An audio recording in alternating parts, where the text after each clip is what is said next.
به طه به یاسین به معراج أعوذ احمد بالله من الشيطان به اللعين قدر و به الرجيم. بسم الله الرحمن الرحيم. رب اشرح لي صدري ويسر لي أمري واحلل عقدة من لساني يفقه قولي. My elders, my brothers and my sisters in Islam, Assalamu alaikum wa rahmatullahi wa barakatuh. I would like to start by wishing all of you a huge Kushali Mubarak, for this night is no ordinary night. This night is none other than the 15th of the holy month of Sha'ban. The 15th of Sha'ban marks the birth date of our 12th holy Imam, Imam Mahdi Sahib al-Zaman, Ajjal Allahu Ta'ala Faraj al-Sharif. Allahumma salli ala Muhammad wa ali Muhammad. And it is also known as Shab-e Barat. Now, on this night, we as the Twelvers, we as the Shia following the 12 Imams, are especially happy because this is our living Imam. As we know, every nation, every person is going to be raised on the Day of Judgment with the Imam of their time. Their Imam is Zaman. And our Imam is Zaman is the 12th Holy Imam. The hadith from Imam Jafar Sadiq also states that he who remembers the Imam, who connects to the Imam, who has an attachment to the Imam, it is as if you are in the company of the Imam, and you've also been fighting for the Imam in the presence of the Imam. Now I hope all of us have begun to see the benefits of this awaited planner, that we, alhamdulillah, have been blessed. A lot of hard work has gone into this, and it is for this reason that this planner allows us to plan to increase our connection with the Imam of our time. And whether it's the muhasiba or the murakiba or the habits that we are inculcating with this planner, or just what went well and what didn't go well, what is our priority on a particular day or a particular week, all of this has to be geared into a particular focus, and that focus should be that we strengthen the connection with our Imam alayhi salam. Now, why is it that we need to strengthen our connection? Allah subhanahu wa ta'ala in the Quran and through the Aimma alayhi salam has said that it is so important to do tawassul. It is so important to have shafa from the specially purified Ahlul Bayt. How is it that this is going to be of benefit to us? It is going to be of benefit to us because if you ask through the 12 Imams, if you do tawassul through the 12 Imam, through our 12 Imams and especially the 12th Imam, then that means that you recognize the 12 Imams. And how is it that you should recognize them? By learning about them, by having an attachment towards them. Now, one of the things that we can do, and on this night we have to make an oath. We have to make an oath that we're going to do something, and it doesn't have to be something huge, but that one thing we should be consistent with for at least 40 days. So coming back to the habits that are in the diary, try and make one special habit start from today. If you haven't already started it, start it from today, and have that habit connect ourselves to the Imam. So it could be as simple but as powerful as making sure that as soon as we wake up in the morning, the first thing that we're going to do is say Assalamu alaikum ya Sahib al-Zaman. We have connected to the Imam of our time. It could be something like reciting Dua Ahad every morning, something that the Aimma have all said that if you recite this for 40 days consecutively, Dua Ahad, then you shall be raised with the Imam even if you have passed away from this world, you'll be raised when the Imam comes, and you will be fighting on his side. So we need to choose something.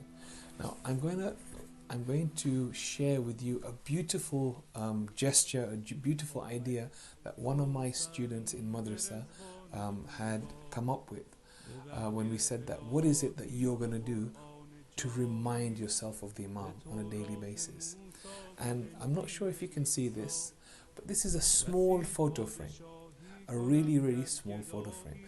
And he shared this idea where he made this little kind of caption on there which says, I wish I could see you even for just 1 second.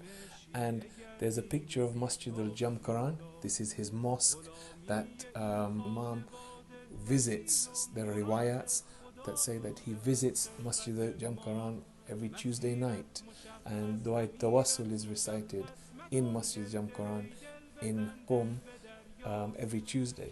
But this has a picture of Masjid al-Jamkaran, and it has a depiction of a man, and it's depicting the 12th Imam from the back, because we can't see his face, and he's there in front of the masjid. Now he made this, and he says that this is on my bedside table. So as soon as I wake up, even if I've forgotten, the fact that he wears glasses, and before he sleeps he puts his glasses on his bedside table. So he as he's reaching out for his glasses to see, his eyes, the first thing his eyes see is this frame, and that is his cue to salute or give salams to the Imam. So this evening I want to just focus on something very, very special, and I'm sure some of you know this, but those of you who don't, you'll really enjoy this. And this is showing how Allah subhanahu wa ta'ala planned the connection of the 12th Holy Imam's mother and the 11th Imam, the 12th Holy Imam's father, Imam Hassan al-Askari. His mother, Bibi Narjis Khatun, and Imam Hassan al-Askari, how they came to meet each other. And the story goes like this, that Imam al-Hadi, this is the grandfather of our 12th Imam, he said one day to his close companion by the name of Bishr, he said to Bishr, here is 220 golden dinar coins. He said, go to the banks of Baghdad, and when you go to the banks of Baghdad, then you will see a vessel, a ship that will basically dock at the banks, and out coming from this vessel will be a man who will basically usher some slave women. So there will be some slave women, and they will be lined up, and people will start bidding for them. And there'll be one particular lady who will have a veil over her face, and they will start bidding for her, and she will not accept a bid up until someone says that I bid 300 dinars for her, and she will say, and not only 300 but whatever else you want. And she will reply to him and say, even if you gave me the whole kingdom of Suleiman, now we know Suleiman was the richest king, even if you gave me all of what Suleiman owned, which is like all of the dunya, then I still will not come with you. They would try and take off her veil, and she will resist. At this point, Bishr take this 220 dinars and give it to her, and together with a letter that the Imam gave. So this is who? This is the grandfather of the 12th Imam, Imam al-Hadi, the 10th Holy Imam. So Bishr went there, and he saw everything that the Imam had narrated to him. And when he saw this lady, he went up to this lady, and he gave when it came to the bidding, he gave the 220 dinars, and he gave the letter. As soon as she sees the letter, she reads it, and she starts kissing the letter, and she accepts to the amazement of the person that was selling her, she accepts. Now she is accompanying Bishr to go back to Imam, and Bishr says to her, how is it that you accepted my offer and you didn't accept the other offers? The lady says, let me narrate the story to you. And he tells her, he says, I am a princess of the Caesar of Rome, and I was due to marry my cousin. My father had arranged for me to marry my cousin, and on the day of the wedding ceremony, my father had called over 1,000 dignitaries, 1,000 special guests to take part in our wedding. And when it came to the actual wedding ceremony, suddenly there was like lightning. The earth was trembling, and the place where we were all gathered started shaking, and there was a commotion. There was fear. So my father had to abandon the wedding. And then a few days later, we rearranged the wedding, and exactly the same thing happened. And my father thought, what is the cause of this bad omen? I then, and this lady is narrating, I then had a dream. And in my dream, I saw Prophet Isa. She called him Jesus. And he was there with all his disciples. And he was in front of the Prophet Muhammad sallallahu alaihi wasallam. And with Prophet Muhammad were his sons. And Prophet Muhammad is asking Prophet Isa that we would like to take your daughter for our son Hassan al-Askari. And she goes, when I was witnessing the dream, there was a feeling of goodness, and it felt real. And I'd accepted that I was going to get married to this man who was the son from the lineage of Muhammad.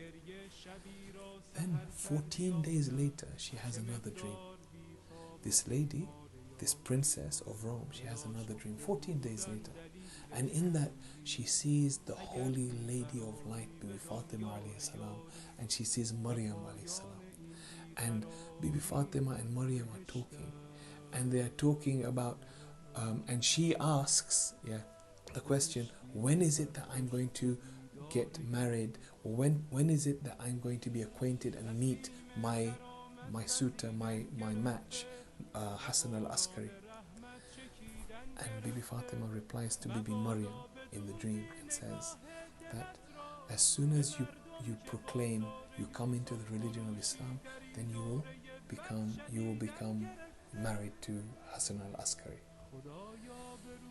She had another dream, and in that dream, Imam Hassan al-Askari tells her that you're going to meet me, because what is going to happen is the Muslims are going to take you as a prisoner, because Rome is going to be captured by the Muslims, and you're going to be taken and brought in this ship, and when you come, then this is exactly what's going to happen. And he had narrated exactly what had happened, exactly what Bishr, the companion of our 10th Holy Imam, saw, or what was narrated to him by the 10th Imam, is exactly what had happened.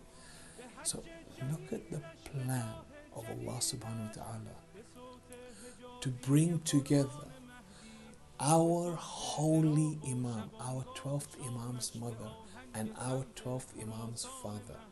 So it wasn't that this lady was in the same vicinity as, living in the same vicinity as Imam Hassan al-Askari. No, she must have been such a special woman that Allah chose to plan for her to come to Imam Hassan al-Askari in this manner. Now, what we need to understand is that Imam Hassan al-Askari, when it came to the birth of our 12th Holy Imam, at that time, Abbasid Caliphs, the people who were in charge at the time, the bad people if you like, they knew about the hadith that the Prophet had proclaimed, that after me there will be 12 people, there will be 12 of my lineage. So they knew that Hassan al-Askari was the 11th in this lineage. And they were wondering who the next person was, and they put Imam Hassan al-Askari, the father of the 12th Imam, under house arrest. So he was living in his own home, but as a prisoner. He couldn't come out. And why? Because they wanted to know who was it that was going to be the 12th Holy Imam. And this is why Allah subhanahu wa ta'ala protected the 12th Holy Imam. Do you know how he protected? The guards were outside his house. They were watching closely and looking at the activity that was going on in the house of Imam Hassan al-Askari. And the women in the house, there were 2 to 3 women. No one of those women showed the signs of pregnancy. What are the signs of, what's the main sign of pregnancy? That a mother will have a bump on her stomach, which is showing that she is pregnant with a child. None of the women in the house of Imam Hassan al-Askari showed any signs of pregnancy.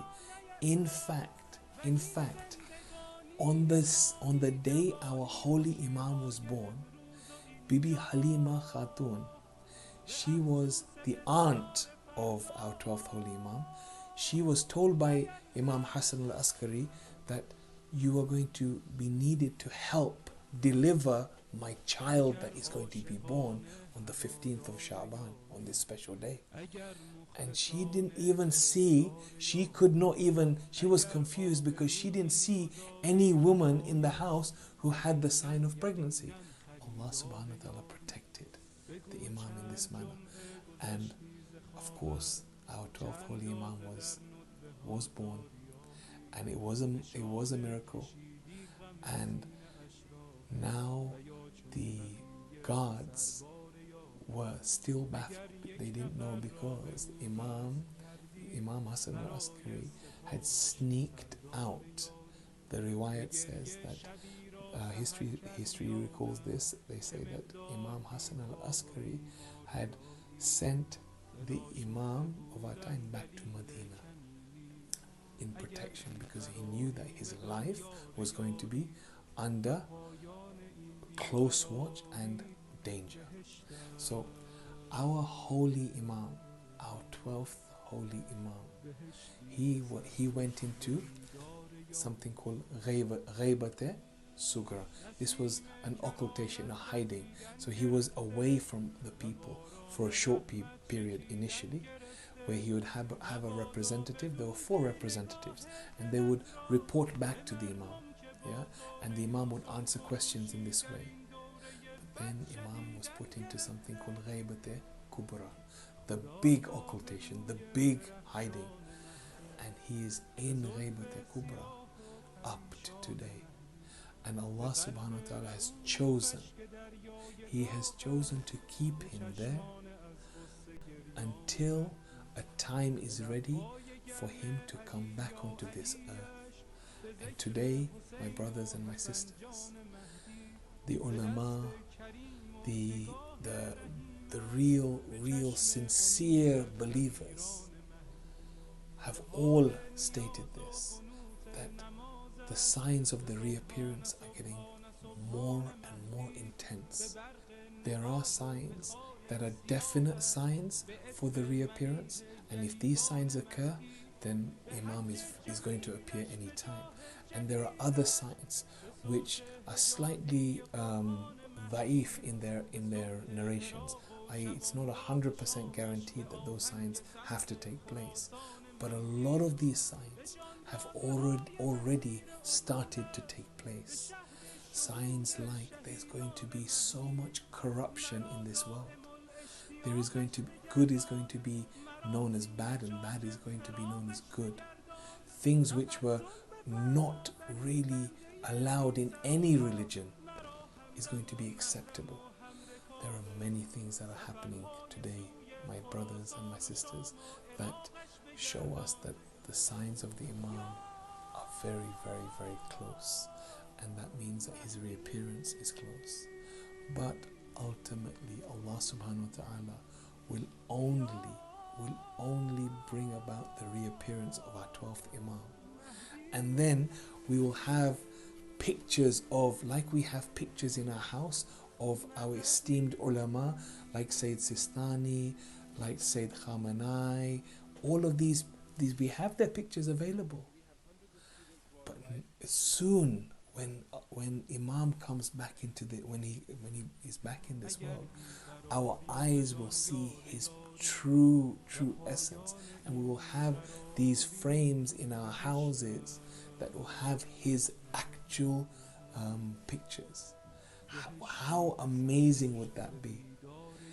And it is important on this night and every night after this night for the Imam to know that we are craving him, that we do want him to come. Yes, things are going to be difficult when he comes, but we need to show him that we are taking steps to, be ready for him to come and for us to do whatever it is that he requires us to do. Whether it's helping him on the battlefield, because there's going to be a war. There's going to be a war that's going to destroy all the evil in this world.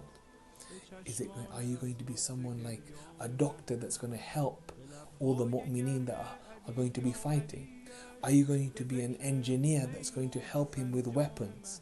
Are you going to be someone that's going to help him rule, because he's going to have to rule the entire world, not one place. It's the entire world.